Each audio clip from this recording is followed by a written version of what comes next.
inundable, ¿no? Entonces, pues, el arroz no debería sembrarse en la costa, esa es una cosa. Pero la costa es la que tiene las condiciones de suelo más uniforme para poder brindar ese tipo de cultivo. En las montañas de la China hay ese tipo de cultivos de arroz, pero son montañas no muy altas, ¿no? Y se generan terrazas, ¿no? ¿No se han visto esas fotos de terrazas de chinas? Son terrazas inundadas, son como estos andenes pero un poco más anchos, porque hay más superficie y no es tan escarpada la topografía de sus montañas y permite eso, ¿no? Pero no son suelos arenosos, definitivamente no. Entonces, esta es la diferencia con nosotros. Esto ocurre aquí, ocurre en Medio Oriente, en el África, en todos los lugares donde hay llanuras con suelos arenosos y que se hace cultivo por gravedad. Entonces, ese es otro problema que se está observando, pero que tiene que ver con los acuíferos subterráneos. Aparte, ¿qué otro problema creen que se puede generar, chicos, con esta agua que se infiltra a los acuíferos subterráneos? ¿Qué otros problemas se pueden generar allí?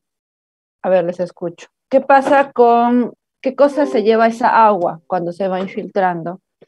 Recuerden que el agua subterránea era parte de este pequeño porcentaje de agua potable en el mundo. ¿Qué creen que va a pasar con eso? A ver, ¿qué pasaría? ¿Qué pasaría si ustedes, voy a retroceder rápidamente? ¿Qué pasaría con esta agua que está entrando y es un campo de cultivo? ¿Qué más le agregan a los campos de cultivo? Chicos, vamos. A ver, vale, sí, adelante. Le agregan fertilizantes y esas cosas que dañan. Bueno, al poner esto, el agua que infiltra va llevándose todo y se pierde ese porcentaje de agua que pertenecía a lo que era consumible Así y es. se convierte en algo que ya no se puede consumir, ¿no? Ese es el otro gran problema, ¿no? La infiltración de agua que va llevando una serie de excesos de nutrientes hace que el agua que era potable o era agua dulce, ¿no? Se vea contaminada, ¿no? O se genera un desbalance en los nutrientes que podrían tener, pero esa agua que realmente está limpia. Por eso se saca esa agua de los pozos profundos, ¿no? La pequeña agricultura del desierto, como les comentaba en la zona de costa norte, saca esta agua de pozo profundo, no es para regar un campo de cultivo, es para consumo prácticamente, tal vez un poquito, pero en general esta agricultura del desierto está adaptada a las pocas cantidades de agua que suelen venir en estos primeros meses del año, en el caso en la costa norte, llueve en los primeros meses del año, ¿no? Entonces, con eso un poco interceptan las plantas y una parte se infiltra y recarga los acuíferos, ¿no? Pero cuando hay sembríos, estos fertilizantes, químicos, sintéticos, ¿no? Los abonos sintéticos, todo eso se infiltra y está contaminando esos acuíferos subterráneos, dependiendo de qué tan profundo estén los acuíferos, ¿no?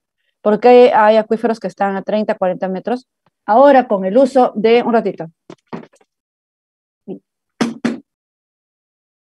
con el uso, perdón, de los acuíferos por parte de la industria en la costa norte, por ejemplo, en Olmos, los niveles de la napa freática se han ido reduciendo y entonces, más bien se han ido yendo más al fondo, 70, 80 metros, es cada vez más difícil extraer agua de los suelos. Entonces hay varios problemas relacionados con estos acuíferos subterráneos y eso en términos de ecología forestal de zonas áreas tiene repercusiones en este tipo de plantas, en las plantas naturales no cultivadas, como el algarrobo, que ya tiene cada vez menos agua. Uno de los posibles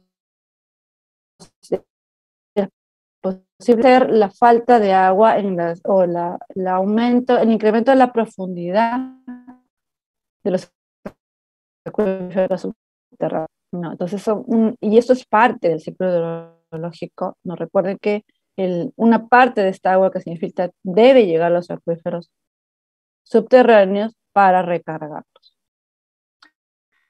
Entonces, ese es otro tema de importancia.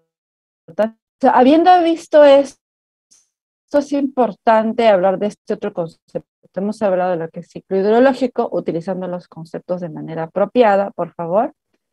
Y luego lo que es el balance hídrico, ¿no? Esto, tema en abierto, en vivo, y están viendo influencia del clima o algún factor climático en algún proceso o en alguna especie, en alguna dinámica, probablemente va a incluir lo que es comentarios. Ahora, creo que me entrecortó un poquito. Ahora, me dijo si está escuchando muy entrecortado o soy como robot. Ah, sí, deja.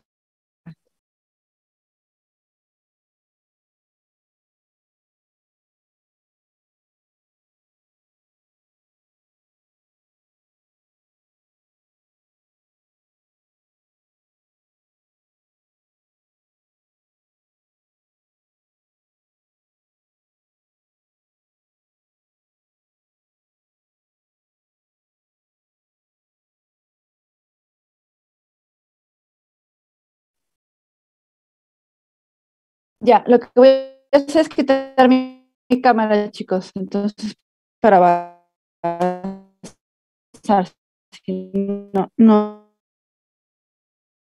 sí se entra.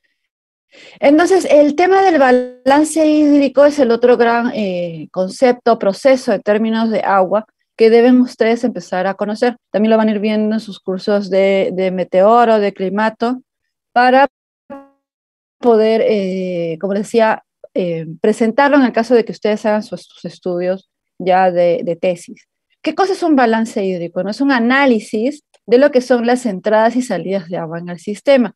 Y esto lo que va a hacer es indicarnos la real disponibilidad de agua que se tiene. Va a depender de la región en la que nos encontremos. Y cuando estamos hablando de entradas, ¿no? Estamos hablando aquí lo que está en celeste, lo que es la precipitación, que incluye las neblinas, también esto es lo que está entrando a nuestro sistema ecológico.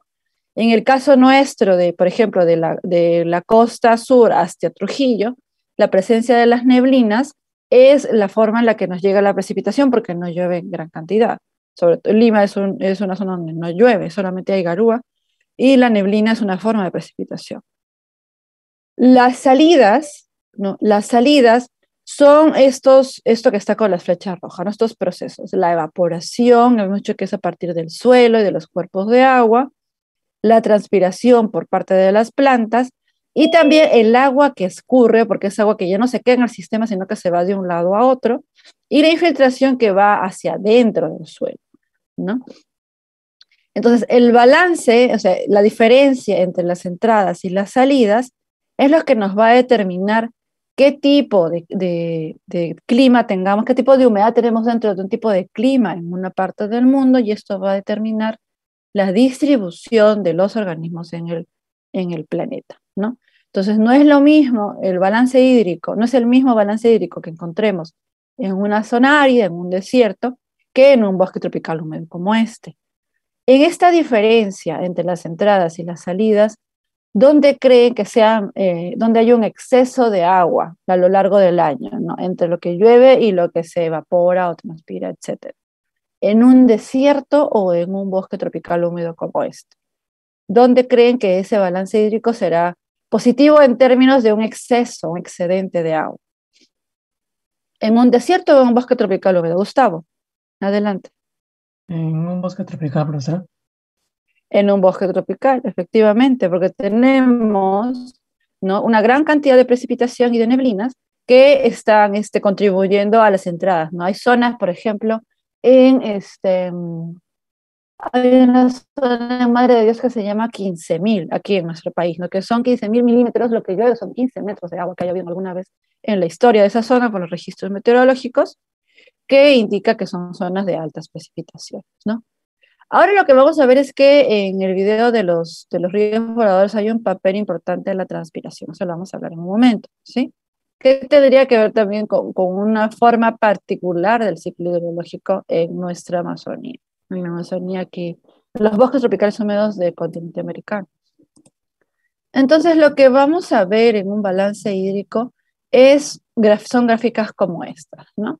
Entonces, lo que vamos a tener es en un determinado intervalo de tiempo, esto se calcula para un año, porque cada año es diferente, ¿no? Ningún mes tiene exactamente la misma precipitación del mes del año siguiente, del mismo mes en el año siguiente. En términos climáticos, no climatológicos, se calculan los promedios, ¿no? Si uno quiere conocer cómo es el clima de una zona, uno dice, no, el promedio tiene 30 grados al año, ¿no? Pero año con año esto varía, y la precipitación también. ¿Cómo hacemos cómo podemos interpretar lo que pasa en un balance hídrico? Tenemos, ¿no? Que en una región, por ejemplo, como una zona de desierto, ¿no? Donde la época de lluvia viene entre noviembre y marzo, y en las zonas en la época de lluvias, no, en la época de secas, perdón, que es entre abril y septiembre, vemos que es mayor el déficit, ¿no? Es decir, la falta de agua en el periodo seco, que la cantidad de agua que está entrando en la época de lluvias, ¿no? Entonces, frente a esta gran diferencia entre el déficit, que son estos puntitos de aquí, que es la diferencia entre la precipitación, que es estos cuadraditos azules, con respecto a la evapotranspiración, ¿no? Aquí fijémonos en esta, en la evapotranspiración potencial, luego ustedes lo van a detallar en sus cursos de meteoro y de climato, no vamos a entrar en ese detalle, pero quiero que vean estas áreas. Esta área de aquí, en la diferencia entre la evapotranspiración y la precipitación, en estos meses del año nos indica que hay un excedente de agua, ¿no? Luego hay un poquito de esa agua que se queda almacenada en parte del ambiente, en parte del suelo, pero luego en los meses de las secas más intensas, la época de estiaje más intenso, tenemos que la evapotranspiración es mucho más alta que lo que llueve o la humedad que entra al sistema, y hay un déficit. Este tipo de balances encontramos en un ecosistema sobre todo desértico o semidesértico, ¿no? Aquí depende también de la cantidad de lluvia que estemos viendo aquí. Si son milímetros, generalmente esto es bien bajito, ¿no? Esto es bien bajito. Entonces, esto nos indica qué tipo de equilibrio tienen, si son ecosistemas con un exceso de agua o con un déficit de agua, ¿no? Y anualmente, ¿no? El balance hídrico del año 2022, este año, por ejemplo, en ciudades como Huancayo, no va a ser el mismo que en el año 2023. Las lluvias y las temperaturas no van a ser las mismas necesariamente. Y ahora, con el cambio climático, este tipo de tendencias van a ir cambiando probablemente. Es posible que en ciertas zonas del país y del mundo se incremente la precipitación, ¿no? Pero, y que también la temperatura se incremente. Entonces, aunque incrementen las lluvias, ¿no? El exceso de sequías y bajas precipitaciones y mayores temperaturas en épocas secas hacen que, aunque aumente la temperatura, las precipitaciones, este balance hídrico no sea similar al anterior, ¿no? De repente es peor, es sobre todo esta parte de déficit de agua, que es una de las principales preocupaciones que va a venir con el incremento de la temperatura global, ¿no? Entonces, este tema del balance hídrico hay que recordarlo, en qué momentos tenemos estos déficits y en qué momento tenemos estos excesos, ¿sí? En función de lo que acabamos de ver, que son las entradas y las salidas, por favor, ¿sí? Entonces, no todos los ecosistemas en el mundo tienen un mismo balance hídrico, y dependiendo de esta diferencia, ¿no? Es que tendremos ecosistemas con alta disponibilidad de humedad, no húmedos, y con baja disponibilidad de humedad, los ecosistemas áridos o del bioma del desierto. Muy bien. Ahora, yo les había puesto esto en el Moodle, es una cuenca hidrográfica. Es un modelo de cuenca hidrográfica que nos presenta el UICN y que me pareció muy ilustrativo en términos de conocer, primero, qué es una cuenca y cuáles son las partes de una cuenca. ¿Y por qué lo hablo? Porque nuestro país tiene múltiples cuencas, tanto amazónicas, ¿no? de ríos, de llanuras, como cuencas en regiones montañosas. Entonces, una cuenca es una unidad geográfica. Nosotros lo conocemos como una unidad ambiental. Es una unidad geográfica determinada por el complejo hidrológico que presenta, formado por un río principal y todos los territorios que tienen una influencia por ese río. Y que está delimitado, ¿no? por un borde, ¿no? que tiene que ver con las montañas o los límites a partir desde los cuales surge, ¿no? donde están las nacientes del río, y finalmente hasta donde desemboca el río, ¿no?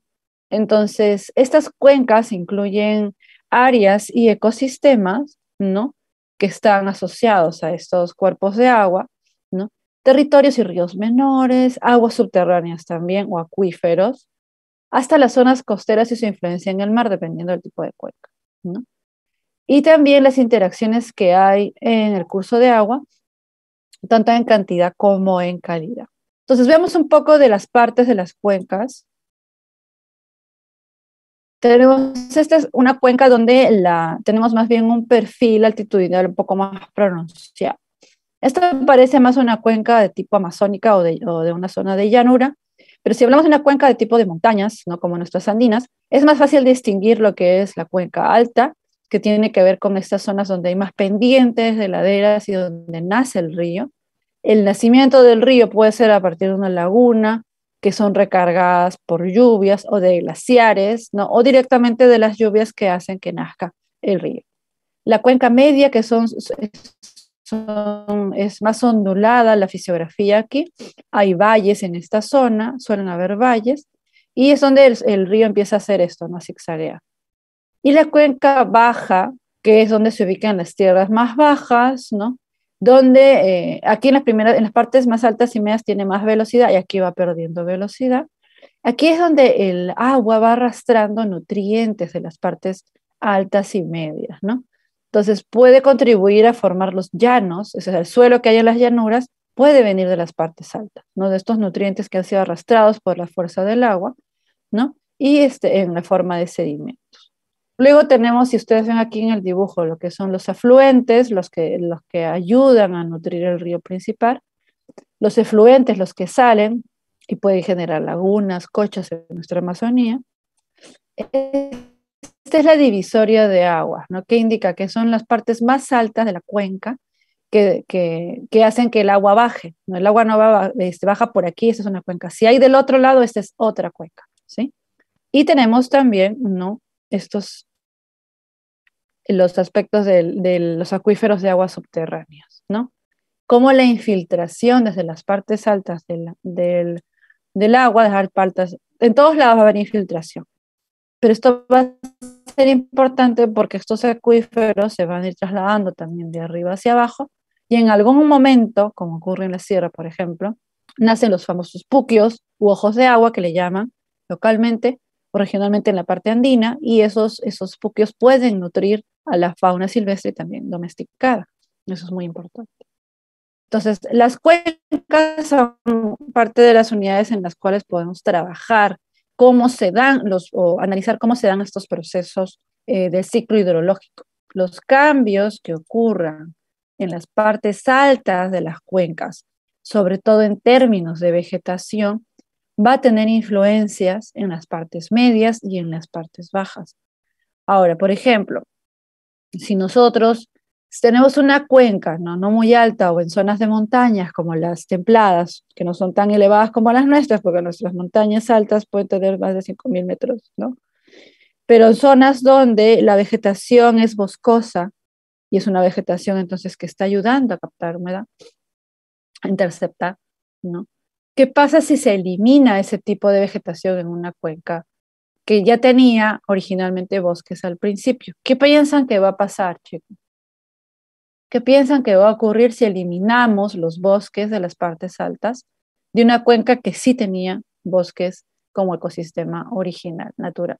A ver, ¿qué piensan? Me gustaría escucharles. ¿Valesmi?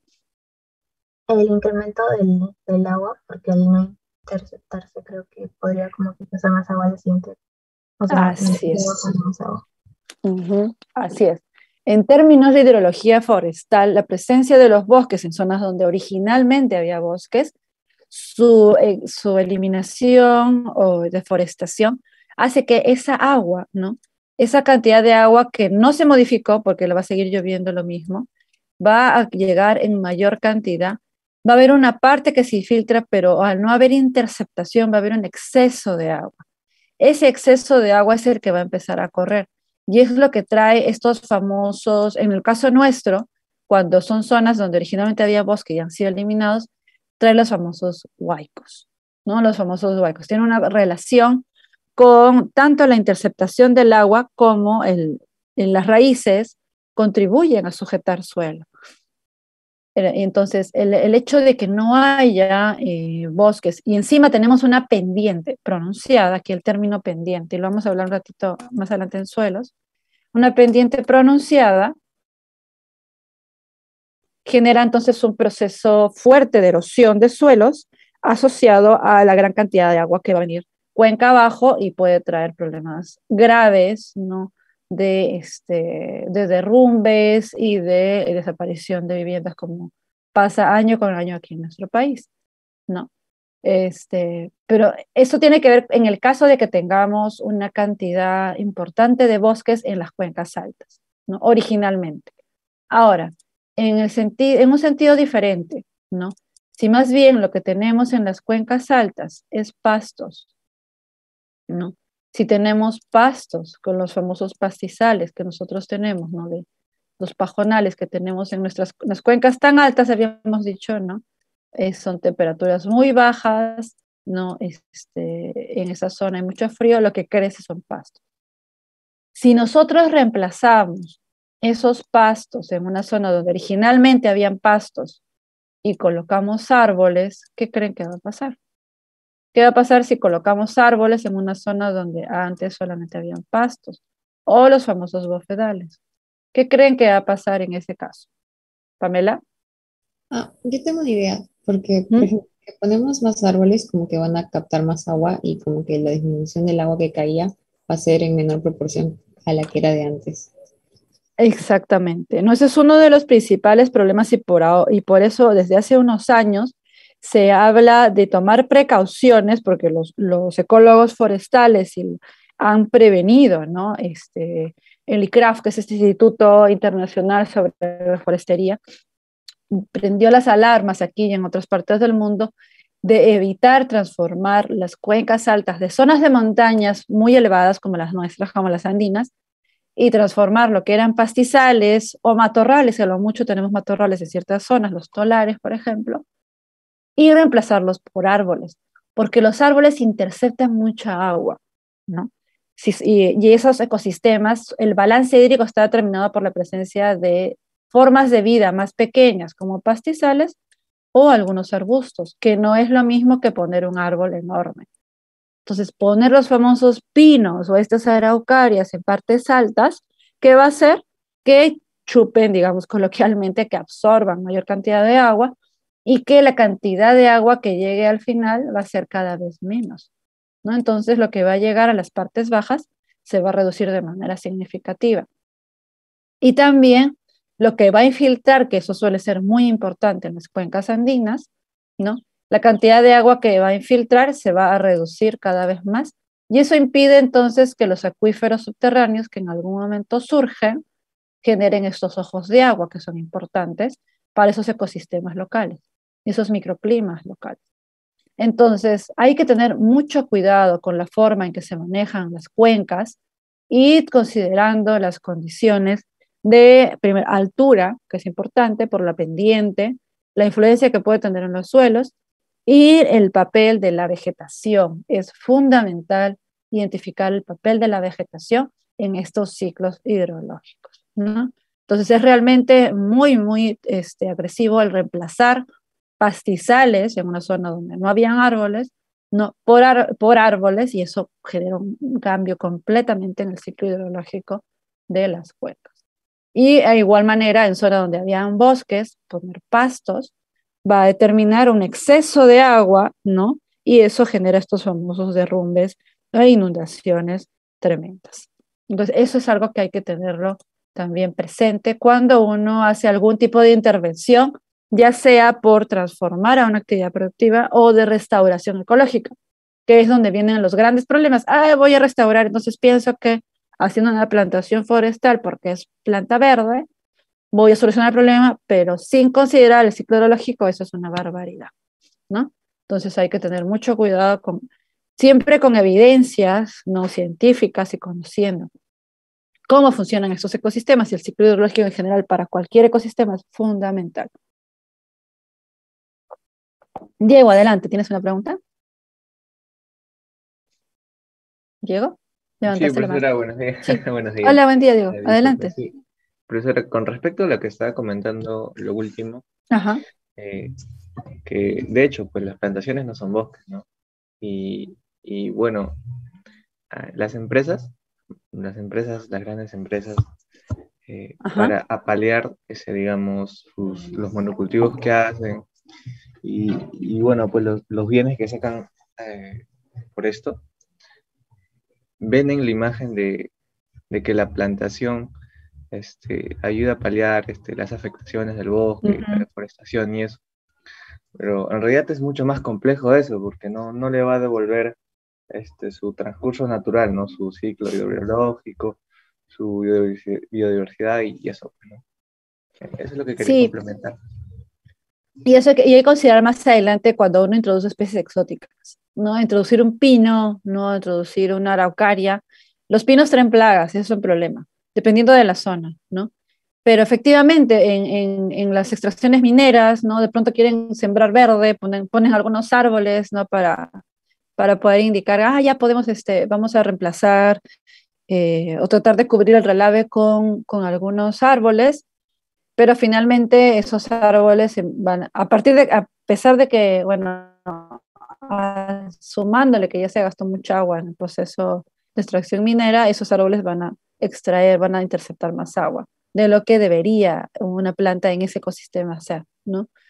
Entonces, eso se vuelve un problema. Luego vienen los programas de reforestación en zonas altas donde no habían árboles, que eso es muy común en la sierra, ¿no? Y entonces, sobre todo en las cuencas altas, en las cabeceras de cuencas, ¿no? Que es donde hay el agua. Y en esas zonas, como sabrán o van a ir conociendo, solamente hay pastizales, los famosos pajonales, pastizales, los bofedales. Entonces, poner un árbol en un bofedal, primero solamente ciertos árboles sobreviven, pero hay algunas especies de árboles exóticas que pueden estar ahí, pero empiezan a absorber, a interceptar mucha agua y eso genera un desbalance, ¿no? Genera un desbalance. Y finalmente la cuenca en su totalidad se ve perjudicada. Entonces hay que tener mucho cuidado con las decisiones que se toman y asesorar bien a los tomadores de decisiones sobre eso. Diana, adelante. Profesora, buenos días. Hola, buen día. Sí, quería añadir algo. Ujú.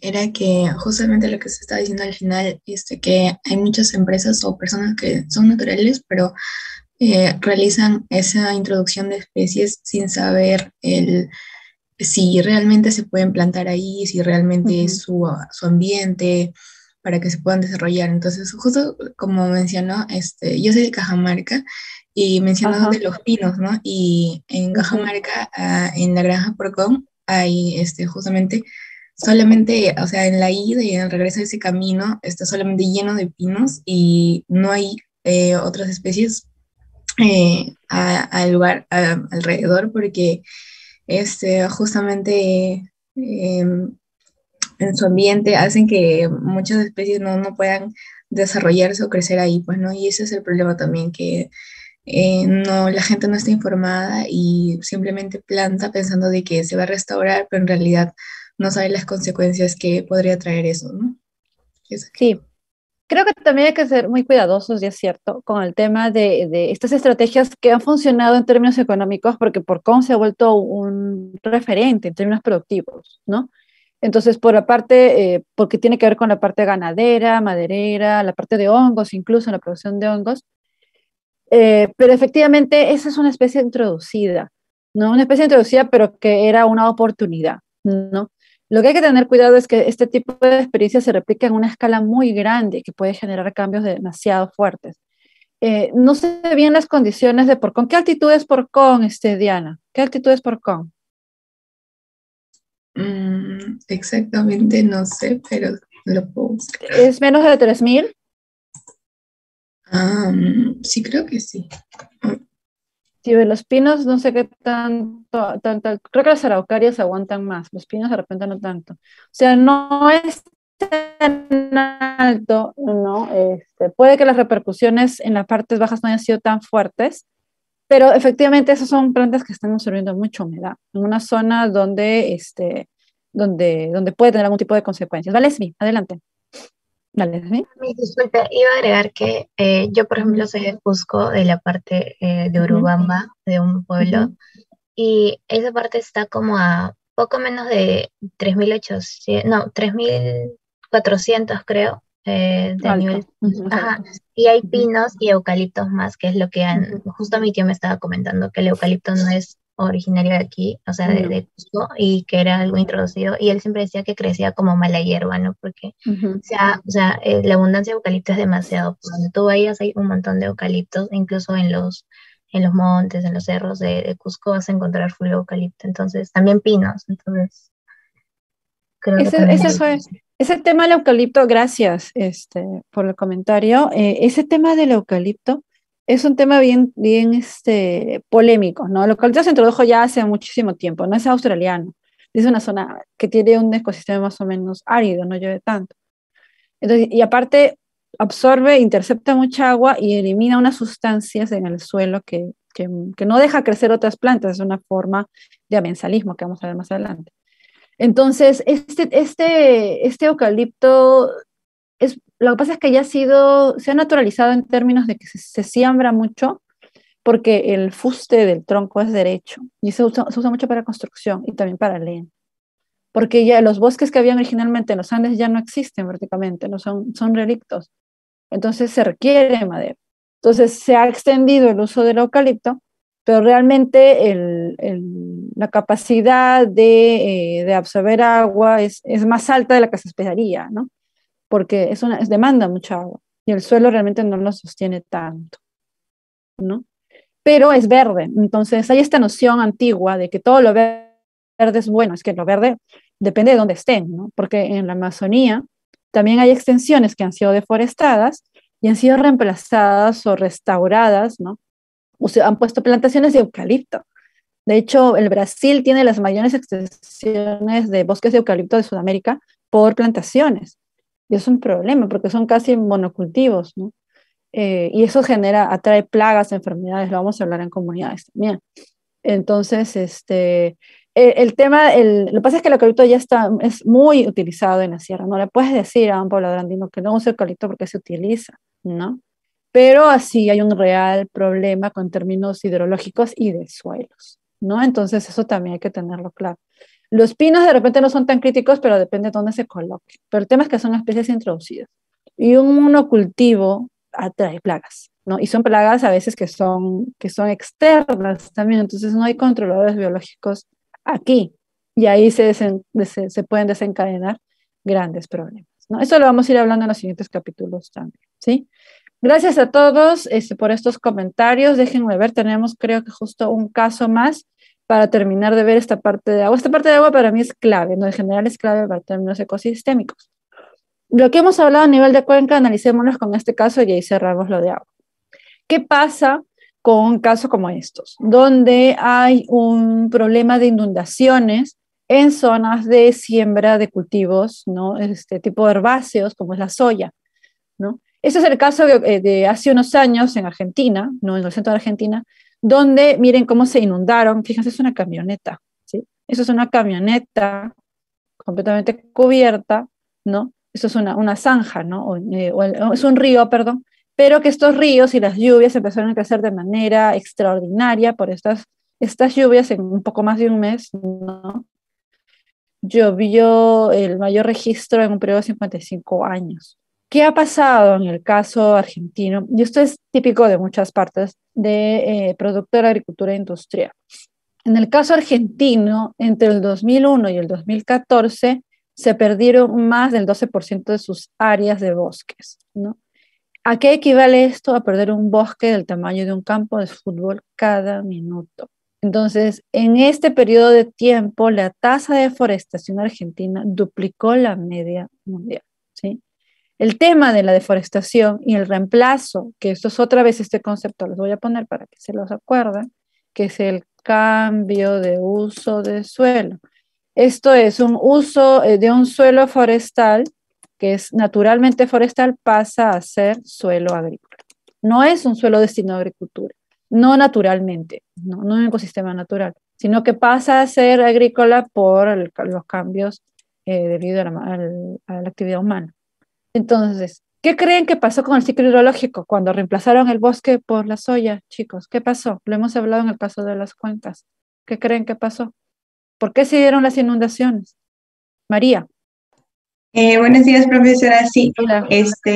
hubo menos cantidad de agua retenida por la vegetación, o sea, los árboles. Entonces hubo más nubes y por lo tanto más lluvia y precipitación. Entonces hubo más aumento del nivel del agua en los ríos y Ok. pudo haber desbordes o inundaciones también. Gracias, María. Vamos precisando un poquito. No sé si alguno de ustedes quiere ayudar a precisar lo que dice María, pero efectivamente se reemplaza, ¿no? Lo que son en el bosque por las plantas y usamos otra vez los psicotérminos apropiadamente, interceptan menor cantidad de agua, ¿no? Entonces, vale, Ariana, adelante. Ariana, levantaste la mano, te desanimaste. ¿Alguien más quiere complementar lo que dijo María? Nadie, no se anima. Voy cerrando esta parte, entonces es más o menos lo que hemos hablado en el término, en la parte de cuencas, ¿no? Cuando tenemos un exceso de, o sea, la cantidad de lluvia no cambió, ojo. Digamos que el nivel de lluvia es el que siempre ocurre en esta zona, pero si uno quita la vegetación original, que son bosques, porte alto, que interceptan, ojo, acuérdense con el término, interceptan grandes cantidades de agua, que es lo que hace un árbol, porque necesita grandes cantidades de agua, y ustedes reemplazan los árboles por hierbas como la soya, ¿no? Aunque sea un campo de cultivo de soya extenso de hectáreas, hectáreas, cientos de hectáreas, esto es reemplazado a cientos de hectáreas de bosque. Entonces, hay una cantidad de agua que ya no es interceptada, ¿no? Porque las hierbas no interceptan, finalmente no usan, no absorben gran cantidad de agua comparado con un árbol. Entonces hay un exceso de agua en el sistema y entonces hay inundaciones, ¿no? Igual, hay una cantidad de agua que se infiltra, pero generalmente en esos ecosistemas la presencia de los árboles controlaban esa cantidad de agua porque era la que interceptaba.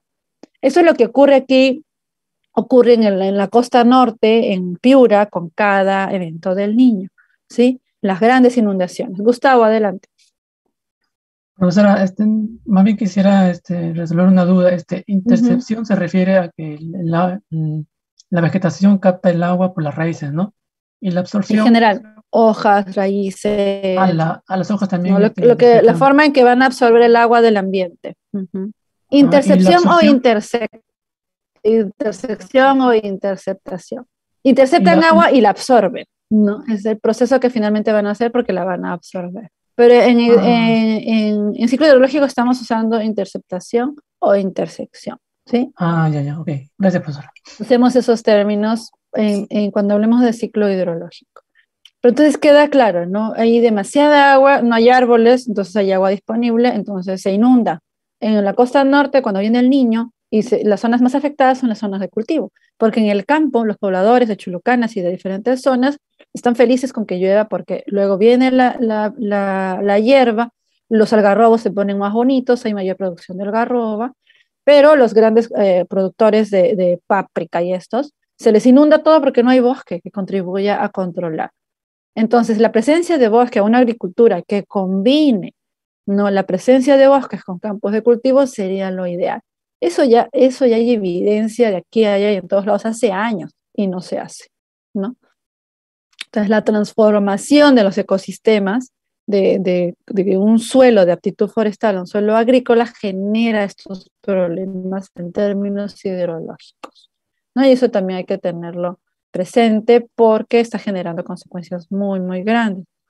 Ahora, por otro lado, y déjenme ver cómo estamos de tiempo porque creo que me estoy tomando bastante tiempo en eso, son las 9. Hablemos unos minutitos sobre el video de los ríos voladores.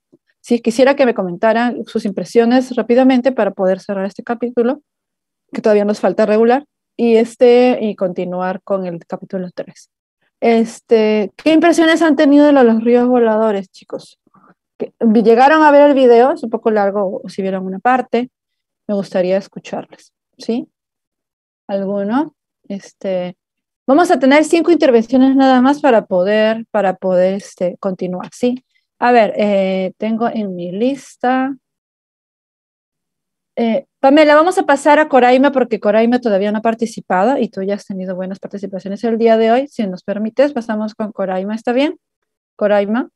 Buenos días, Miss. Bueno, Hola, Coraima.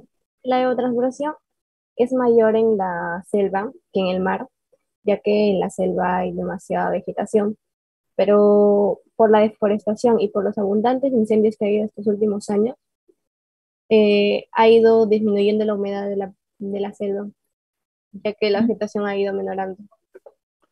Así es, ¿no? Tenemos la importante presencia de gran cantidad de bosque, de árboles, ¿no? Y que tiene que ver con las temperaturas locales, hace que los árboles transpiren mucho y eso contribuye a una humedad ambiental, que a pesar de que decíamos que eran salidas, realmente están contribuyendo, ¿no? a una permanencia de agua en los sistemas de bosques húmedos. Micael, ¿qué quisieras comentar? ¿Qué te llamó la atención? Gracias, Sí, Coray. profesora, buenos días. Justo estaba escuchando el video y decían justo un comentario que en la selva normalmente habían dos épocas, una húmeda y una muy, muy húmeda. Y ahora decían que habían cambiado y ahora no era así, que simplemente era una época seca y una un poco más húmeda. Y que justamente por ese cambio en el ambiente es que se daban más incendios y todo el asunto.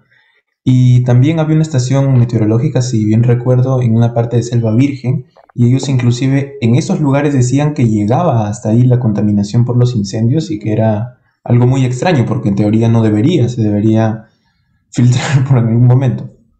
Y un comentario más chiquito es que pareció impresionante cómo en un momento dijeron que la misma selva es la que regulaba su propia lluvia. Un concepto que me tomó un poco de tiempo comprender. Eso es interesante, es algo que no se tenía muy claro. Tiene pocos años que se descubrió esto de los ríos voladores, ¿no? Pero ese es el trabajo de los meteorólogos, ¿no? Con los climatólogos, todo lo que se puede generar y falta estudiar con respecto a eso. Y todavía se sigue haciendo un tema novedoso. Para ustedes aquí hay varios meteorólogos que les interese abordar en estos temas también más adelante. Gracias, Micael. Ana Camila, adelante. Hola, buenos días, profesora. Hola. Así como dijeron mis compañeros, la evaporación y transpiración, como dijo mi compañera, sobre la selva es más fuerte que la del mar y lo que entendí fue que actúa como una bomba atmosférica, hizo como la humedad oceánica. A esto se le llamaba ríos voladores del video, pero ahorita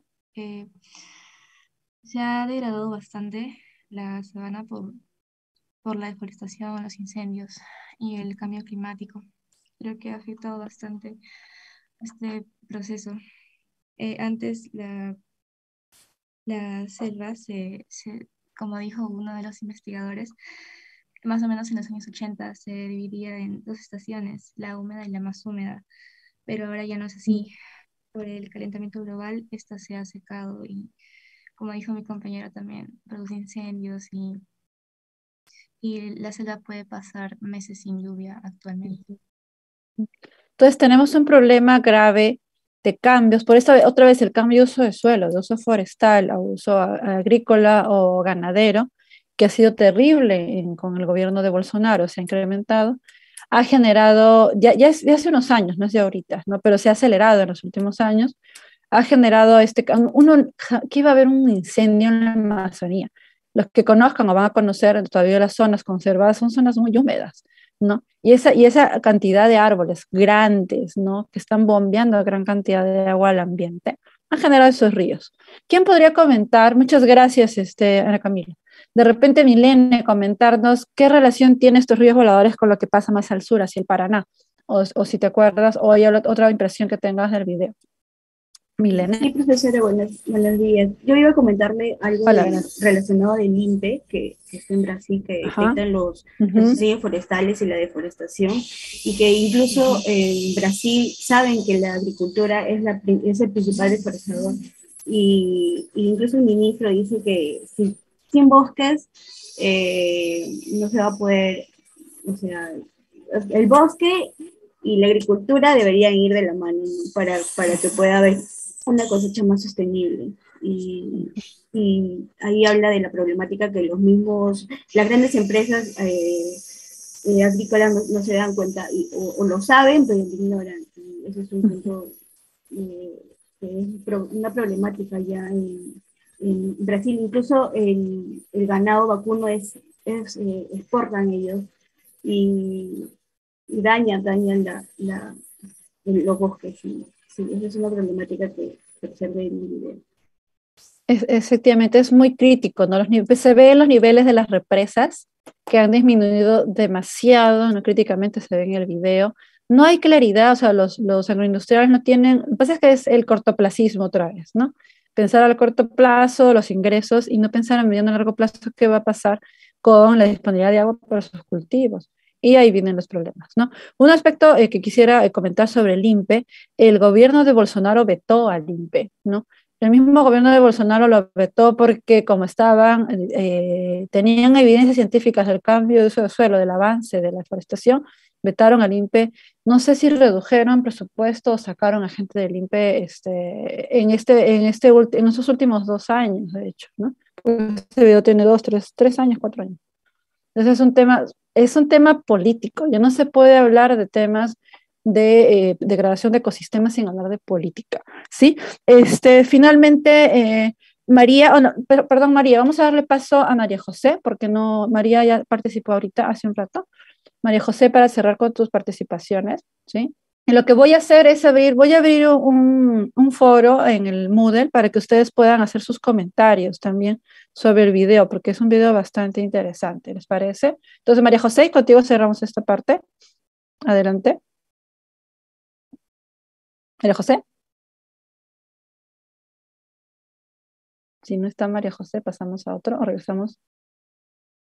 No escuchamos a María José. María, entonces. ¿Ahora? María José, estabas, no te escuchábamos. Sí, ahora sí. Sí, me escuchas, solo que el audio está un poco mal. Ahora sí. Bueno, adelante. profesora, lo que más me impresionó del video fue cómo los ríos voladores ayudaban bastante a enfriar el planeta y cómo los bosques succionaban la humedad oceánica.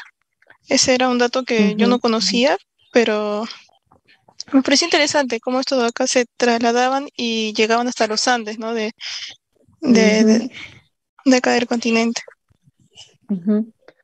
Así es, María José, y eso es de los aspectos centrales de lo que habla el video, ¿no? Cómo este transporte de agua, este bombeo de agua como a nivel de río aéreo, ¿no? Contribuye con la humedad en zonas muy alejadas de la Amazonía o zonas muy pegadas a la cordillera y también hacia el sur del continente, ¿no? Hacia el Paraná. De hecho, hay un problema actual en el Paraná de que se está secando toda esa zona sur, ¿no? Entre Brasil, Argentina y Bolivia, debido a que estos ríos voladores están empezando a perder fuerza debido a la deforestación.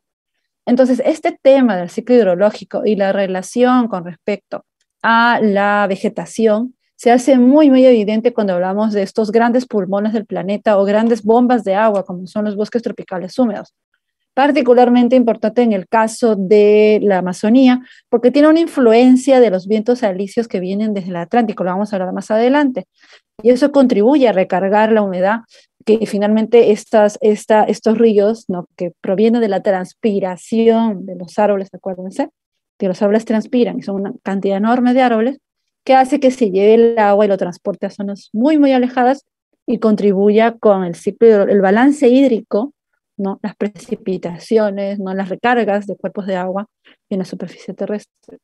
Entonces, es algo muy importante a ustedes que son varios meteorólogos o van a ser meteorólogos y meteorólogas. Esta es una beta de información que se abre, ¿no? Para el estudio en el caso amazónico nuestro y de Sudamérica en general, de los diferentes países amazónicos. Y qué cambios van a haber, cambios climáticos están habiendo y van a haber producto de los cambios en este ciclo hidrológico, el gran ciclo hidrológico que el corazón del ciclo hidrológico es a partir de los bosques amazónicos, ¿sí?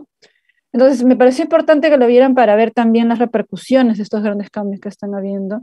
Hay un escenario futuro muy terrible que habla de que la Amazonía se volverá un desierto, ¿no? A ese nivel.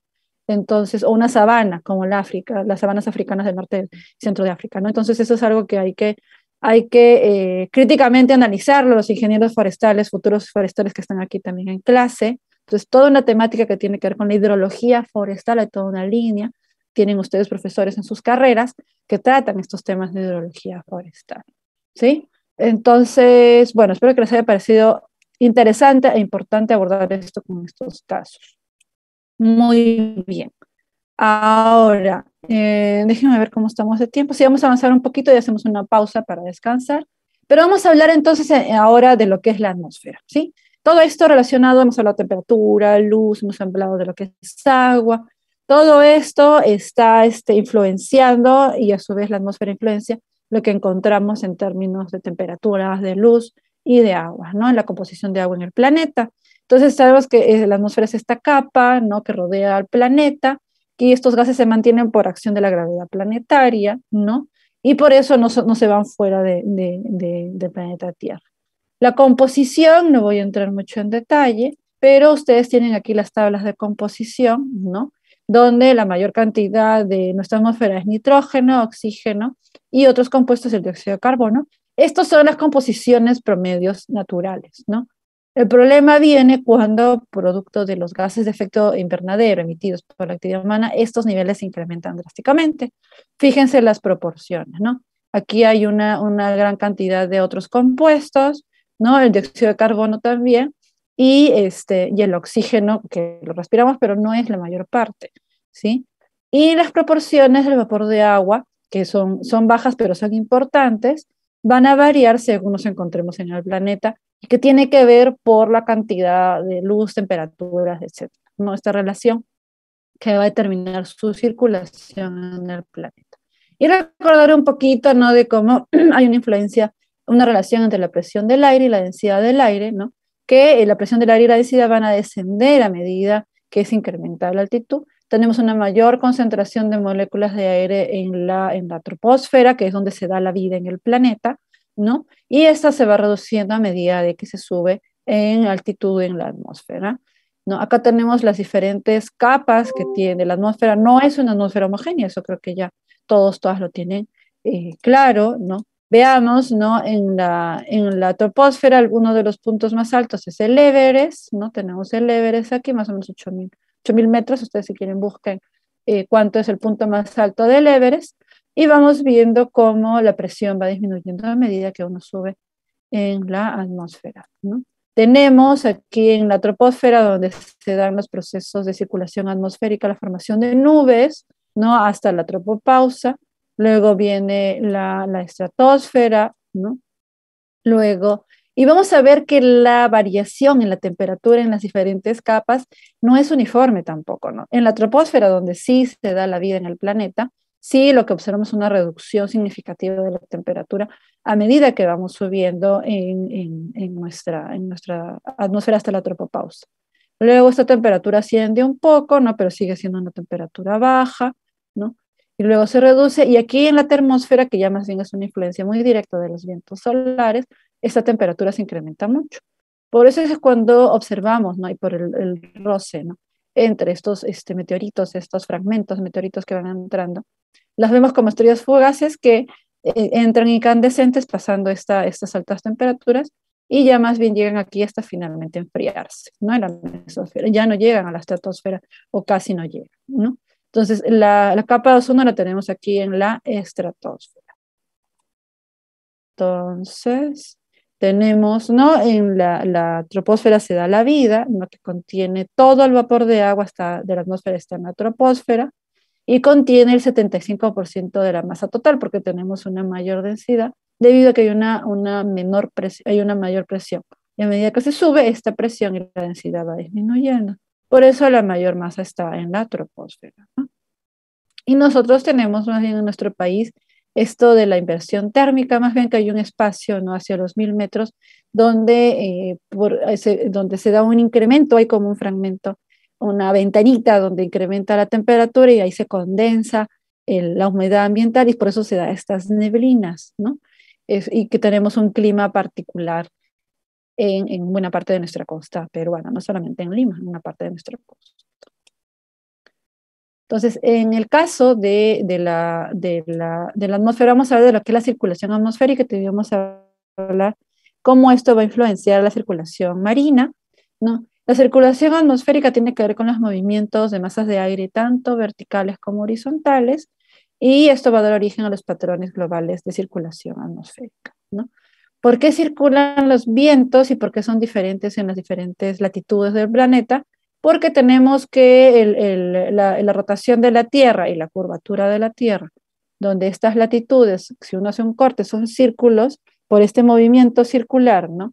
La velocidad de la Tierra en estas latitudes va a ir cambiando a medida que nos alejamos de las latitudes ecuatoriales.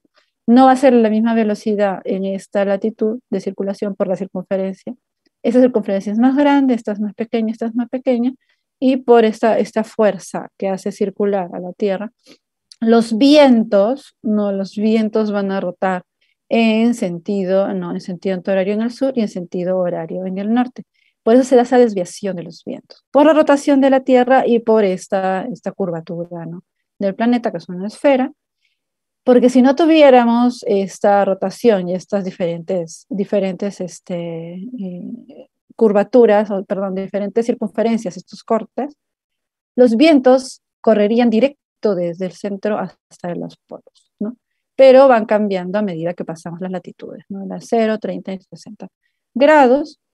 Esto va a actuar, este efecto de Coriolis, ¿no?, que es esta desviación en el patrón de flujo de aire, va a actuar sobre los cuerpos en movimiento respecto a la Tierra, y es que vale 0, ¿no? Por eso vale 0 en el Ecuador, pero se va incrementando a medida que nos acercamos hacia los polos, el efecto de Coriolis.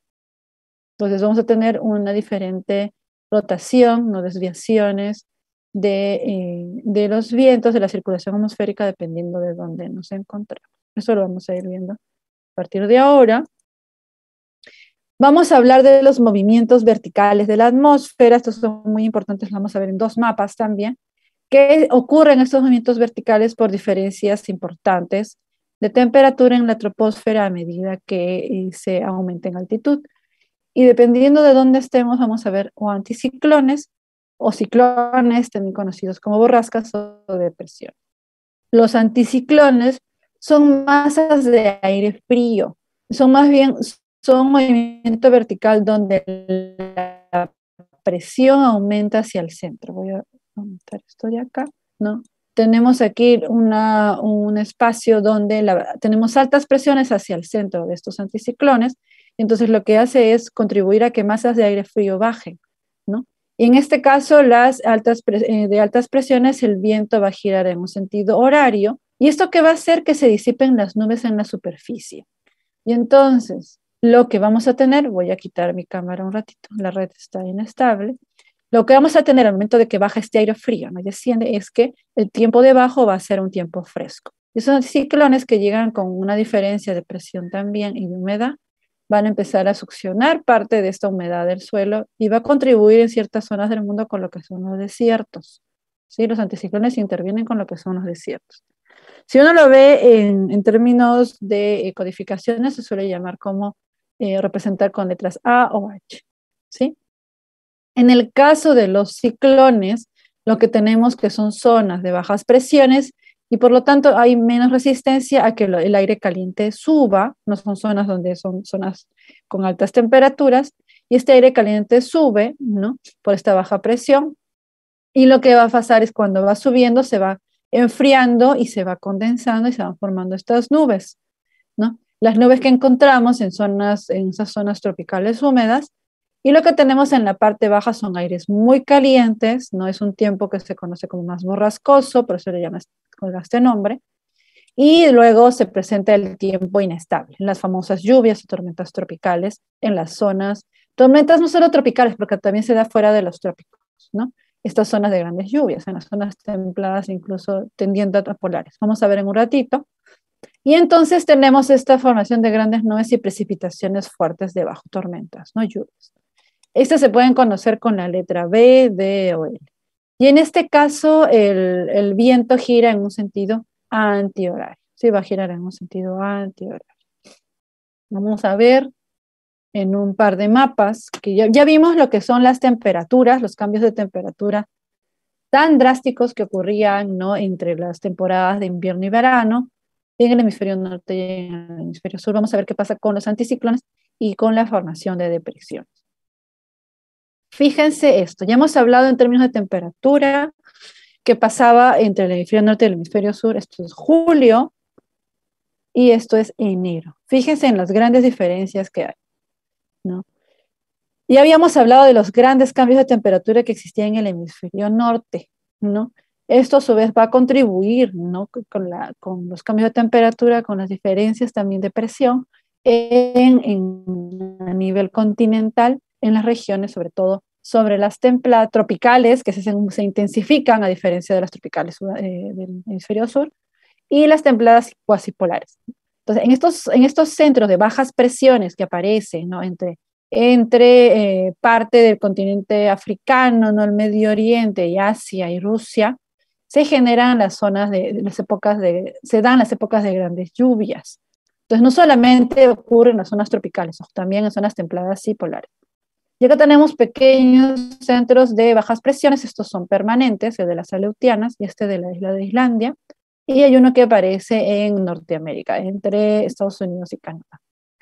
También están los anticiclones, ¿no?, presentes aquí en el Pacífico, acá está en de Hawái y de las Azores, y en Sudamérica, que son muy importantes y los que influencian los climas de nuestro país y del continente, esta parte del continente, el anticiclón del Pacífico Sur, hay un anticiclón continental chiquito aquí, y el anticiclón del Atlántico Sur. Luego está el anticiclón del Índico y el anticiclón de Australia. Pero fíjese este tremendo centro de bajas presiones, ¿no?, que va a influenciar. Por eso en esta zona se dan los famosos monzones. ¿Acaso es la época de los, ¿cómo se llama?, de los huracanes, ¿no? Pero acá son unos famosos monzones o tifones más hacia esta parte de China y Japón. En caso de enero, que ya es la época de invierno en el hemisferio norte, desaparecen estos grandes centros de bajas presiones y aparecen estos anticiclones que contribuyen con el enfriamiento, ¿no?, con un tiempo más estable y más seco en esta temporada del año. En el caso del sur aparecen estos centros de bajas presiones en la parte sur del continente africano, sobre la región amazónica, ¿no?, en la parte más oriental de Sudamérica y en la parte norte de Australia. Y estos anticiclones se retiran un poquito, ¿no? En la época de nuestro invierno, estos anticiclones son un poco más intensos, los vientos son más fuertes, en cambio, y por eso el enfriamiento los aires fríos y las corrientes frías en esta temporada del año, y más bien en la época de nuestro verano, ¿no?, los centros de bajas presiones dan lugar a las lluvias fuertes y que contribuye con estas precipitaciones en nuestra sierra y Amazonía y parte de la costa norte de nuestro país, ¿no? Esto lo vamos a ver también en un ratito. Entonces, esto es importante que lo relacionen con lo que vimos de temperaturas, ¿sí? Muy bien. Luego, sobre los vientos, ¿no?, que es este estado del movimiento, es una variable de estado de movimiento del aire, ¿no? Ya hemos mencionado que se analiza de manera horizontal y vertical, y tiene que ver el viento, ¿no?, con la energía calorífica que llega de la luz del sol, pero no es que el sol caliente la atmósfera en sí, o sea, la atmósfera no se calienta tanto, sino que al llegar al planeta, a la superficie terrestre, es la superficie la que se calienta y transmite ese calor, la radiación térmica, y esta diferencia de temperaturas por esta radiación térmica, que es una consecuencia indirecta de la luz solar, calienta la atmósfera y se generan este movimiento, desplazamiento de vientos, ¿no? Tenemos, por ejemplo, cómo circula el viento desde la tropopausa, va descendiendo este aire, se va enfriando sobre el mar y luego se va regresando hacia la tierra y este aire caliente va subiendo y luego que se enfría va bajando y va circulando. De hecho, esto que vemos aquí es parte de uno de los procesos que generan las brisas, ¿no? Y en este caso, en el día, esto se trata del día. Tenemos, lo voy a agrandar aquí, ya está. ¿Qué pasa con la brisa marina? No tenemos una brisa marina en el día y una brisa terrestre en la noche. En la brisa marina en el día lo que tenemos es esto, ¿no? En la superficie terrestre, la Tierra es la que se calienta más rápidamente, entonces tenemos unas temperaturas más altas, ¿no?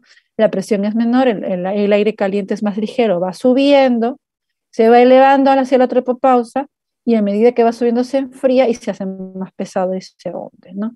Las temperaturas son más bajas en la superficie del mar, las presiones son más altas y más bien entonces el aire va a correr, ¿no?, desde el mar hacia la tierra caliente y va a seguir este ciclo durante el día. Esto cuando estamos en zonas costeras. Esto va a influenciar el clima o microclimas de las zonas costeras. ¿Qué tenemos en las noches, no? En las noches tenemos que la tierra se enfría más bien, y es el mar, por este calor específico que tiene, que está más caliente con respecto a la tierra, por el bajo calor específico del suelo y del aire, en las noches la tierra es la que se enfría más rápido, pero el mar está más calientito. Entonces aquí se calienta, ¿no? Tenemos que el mar está más caliente, la presión es menor, el aire caliente es más ligero, va subiendo. A medida que sube, se va enfriando porque la temperatura en la troposfera se va reduciendo con la altitud, se va otra vez condensándose, la presión es mayor sobre el suelo y la temperatura es menor, se enfría, se enfría, se enfría y llega esta brisa terrestre que va a ir más bien de la tierra hacia el mar, ¿no? Y así va circulando.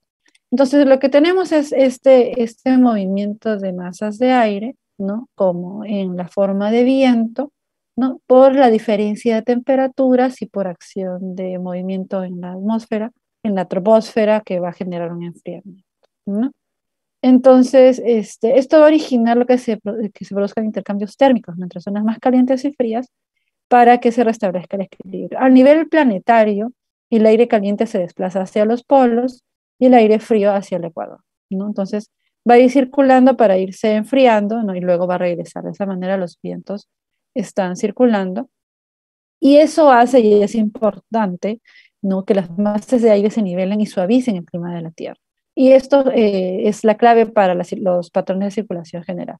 Ahora, fíjense qué va a pasar, para que lo tengan en mente, con el producto del cambio climático y los polos empiecen a calentarse, ¿no?, que es parte de lo que va a generar un cambio. O sea, el hecho de que el hemisferio, los polos se calienten, va a tener repercusiones a escala planetaria en la circulación de los vientos.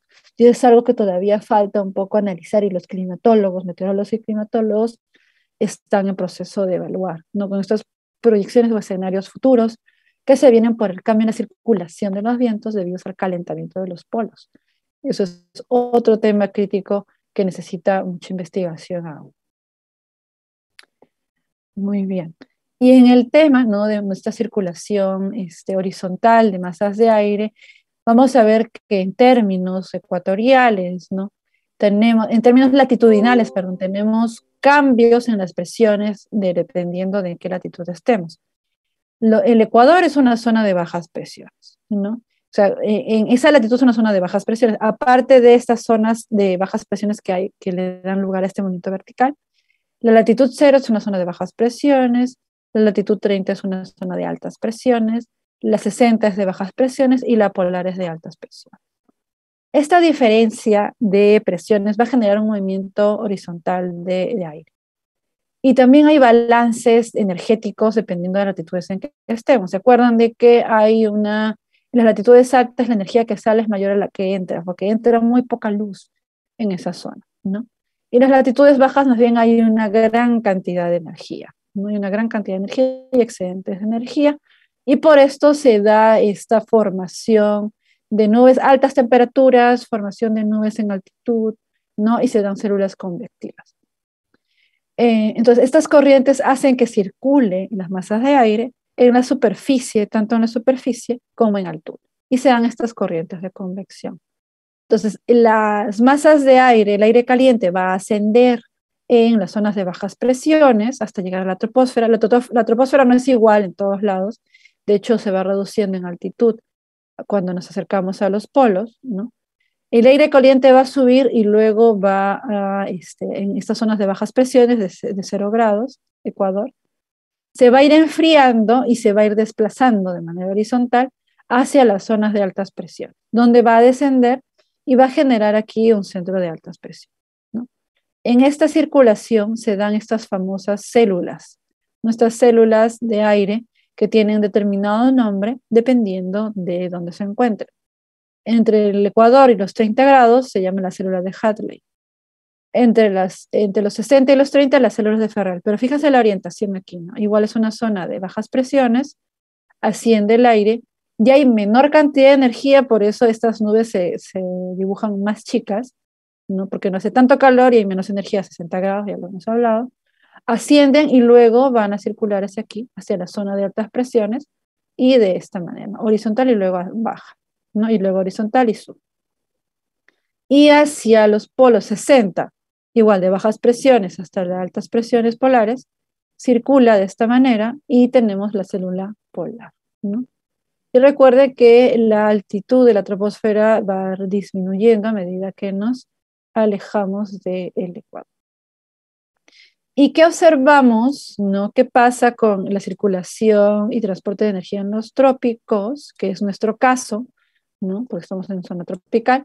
Fíjense qué ocurre, ¿no? Por el calor sensible que se conduce temperatura desde la superficie del agua, ¿no? Y por convección hacia la atmósfera, y también por el calor de evaporación, el calor latente, les encargué que leyeran de esto, se evapora una gran cantidad de agua, entonces las temperaturas sobre el agua se incrementan, y al ser una zona de bajas presiones, este vapor de agua asciende y se va condensando, ¿no?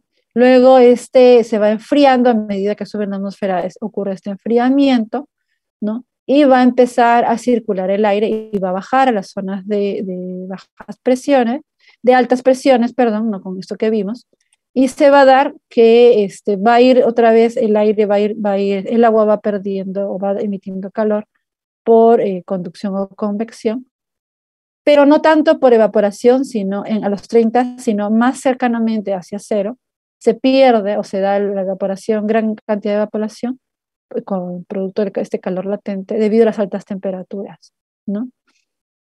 Y se va acumulando el aire húmedo aquí, y en esta paralela a esta superficie se da la circulación del aire. Y se genera esta célula, ¿no? Aquí se da este calentamiento de tipo adiabático, va bajando y circula. Esto es lo que va a ocurrir en términos de los trópicos, ¿sí? En lo que ocurre en los trópicos. Carlos, adelante.